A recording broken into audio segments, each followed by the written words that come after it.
Today I'm going to show you how to make a really cool candle-powered putt-putt boat using household items. To make it, we're going to need an empty drinks can, some blu-tack, 2 straws and an empty juice carton. First we're going to make the boiler, and we'll start by taking our Coke can, cutting off the top and bottom with a pair of scissors and turning it into a flat sheet.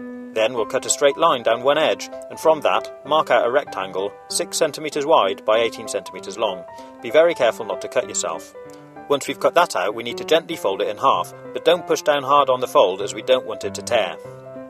Next we need to mark out a 1 cm line around one half of the boiler and cut it out with our scissors. So we should now have something which looks like this. Next we're going to take our blu-tack, warm it up in our hands and roll it out into a long worm about ½ cm fat. Then we're going to open up our boiler pattern and stick the blu-tack onto the 2 outside edges of the smaller half. Next we're going to fold it in half, remembering not to push down hard on the fold, and stick the 2 halves together. Then we're going to take a bit more blu-tack and put it on the edges. It should look like this. Next we're going to fold over the tabs on both sides and gently crimp it all the way up with some pliers to form a seal. Then we need to take our scissors and cut off the excess tab to leave one long tab along the bottom. Next we're going to take our blu-tack and push it into a flat strip about 1 cm wide. Then we're going to wrap it around the end of one of the straws, followed by the second. Add a bit more until the straws are well sealed in a good plug of blu-tack. Next we're going to open up the end of our boiler, be very careful not to cut your fingers, and push in the straws and blu-tack plug. Add a bit more blu-tack to form a good tight seal. It should look like this. Then we're going to take our scissors and cut the bottom tab along each side of the straws. Next, fold the tabs over and give them a squeeze with some pliers, but be careful not to rip the metal. Our boiler is now complete.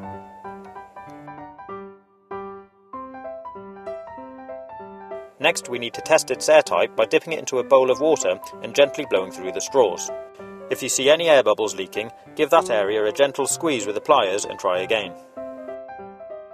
To make the boat, we're going to take our empty juice carton, mark out and draw a line down the middle of it and cut it in half. To make the cabin for the inside of the boat, cut the bottom off the half with a plastic lid. Or if you have another empty juice carton, you can cut the bottom off that to make a slightly bigger cabin. I've also cut out some windows and we'll be fixing this in place later. Next we need to cut a small hole in the bottom of the boat for the 2 straws to go through. This should be roughly halfway up the carton and in the middle. Then we need to put a thin ring of blu-tack around the hole on both sides. Next we're going to take our boiler and poke the 2 straws through the hole. Then we're going to fix the straws firmly in place to the bottom of the boat with a strip of tape, making sure the straws run to the back of the boat and are central. Then cut the straws off flush with the back of the boat. Next, using a stapler, we're going to fix the cabin in place. And finally, we need to make sure the blu-tack rings around the straws are pushed together to form a good seal. Our boat is now watertight and complete, but to use it we first need to prime the boiler with water. To do this, we're going to take one of our straw offcuts and snip the end. Then we're going to poke it into one of the straws at the back of the boat, and with a mouthful of clean water, blow water through the system until it comes out of the other straw. The boiler is now primed and ready to use. All we need to do now is drop a tea light candle under the middle of the boiler, put it into the bath and wait for it to warm up. It shouldn't take long for the boiler to start popping, and off she goes. After a while you might find that the boiler leaks and doesn't work properly, in which case you might need to seal it with some more blu-tack. Or if you have any, you could make a boiler using epoxy glue rather than blu-tack. This is far more durable and should last a lot longer. You can paint your boat using a waterproof acrylic paint if you like. You can also spray it with a waterproofing lacquer to help protect it, but make sure it's completely dry before you use it. If it's taking a while to get going, try dropping a second candle underneath the boiler. This should help speed things up. If you like this project, maybe you'd like to take a look at some of my other videos by clicking on the links on the right hand side, or take a look at my YouTube channel page.